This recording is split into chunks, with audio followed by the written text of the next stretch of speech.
Today I'll be talking about Nash's equilibrium. So Nash's equilibrium is the concept in game theory, and it also could be applicable into real life concepts. And many people consider it advantageous in a particular situation, and a situation where it would be considered advantageous, or this is also a definition of Nash's equilibrium. If or this is a example of Nash equilibrium.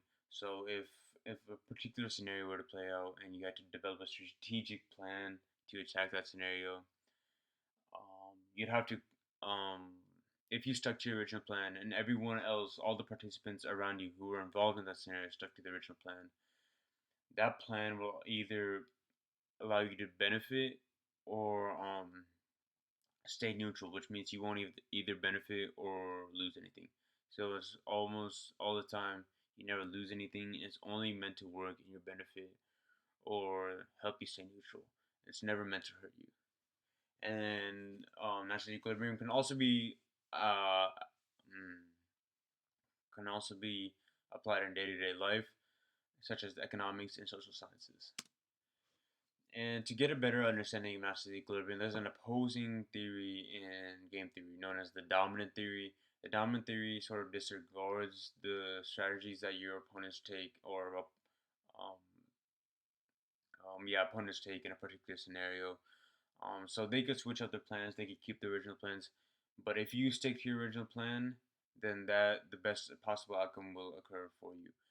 Um, However, this has been disproven, I believe, and national equilibrium is the stronger concept as more of a is more consistent has more consistent findings, and if um, so basically the thing that varies between the two sort of concepts is the route that their opponents take. So in national equilibrium, they have to stick to the original plan.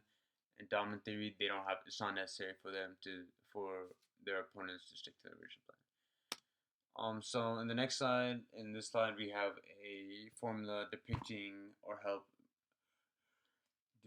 a scenario that can help you better understand Nash's equilibrium.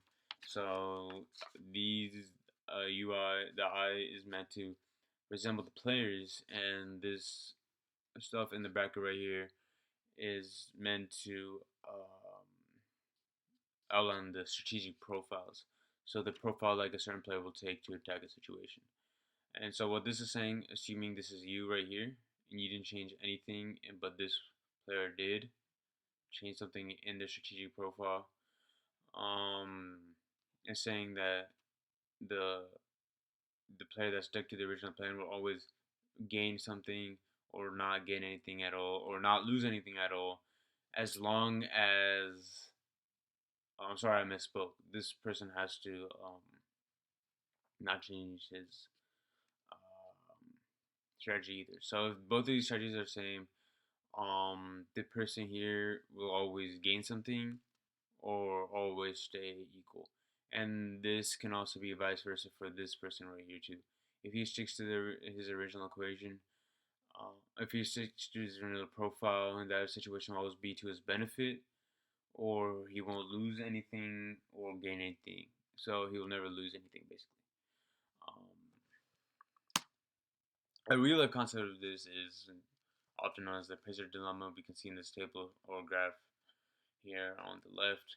So that we have two prisoners, prisoner one and prisoner two, and they're both involved in the same crime, and they were caught. And so, obviously, they're presented with two options. They can either confess to the crime or lie to the crime. Um, so there's four possible outcomes that can occur based on the choices each of these individuals make. So if they both confess, if they both confess, well, one of them confesses and lies, one of them will be serving 10 years, one of them will be serving 0. If one of them convinces, but okay, so which is basically what's happening in table two. So table 4 and table 2 are basically the same outcomes, but with different people suffering. With table 1 and table 4, however, right here, these two, that is a example of national equilibrium because none of them are either gaining anything or losing anything in the situation. So let's say before the crime, they were before they were caught, knowing that they had a high likelihood of being caught. These two prisoners um, had a premeditated response as to what they would say. So they were both lying about the situation. Instead of serving the 8 years they would if they confessed to the crime, they would be serving the only 1 year for lying about the crime. And if they both had consistent alibis and all that kind of thing. So if they both stick to the original plan, they actually benefit from this. But so they actually benefit from this, but essentially they're not gaining anything or losing anything, because in this situation, one of them is serving 10 years, one of them serving zero in this situation as well. So one of them will always be suffering in table two and table three, but both of them will be equal if they if the outcomes in table one and table four occur. So essentially, that's what all Nash Equilibrium is. So basically, an overview. This stress strategy was developed by a man named John Nash. He worked at Princeton for a while, and he discovered the scenario while at Princeton, and he publicized it or made it expanded this knowledge uh, further.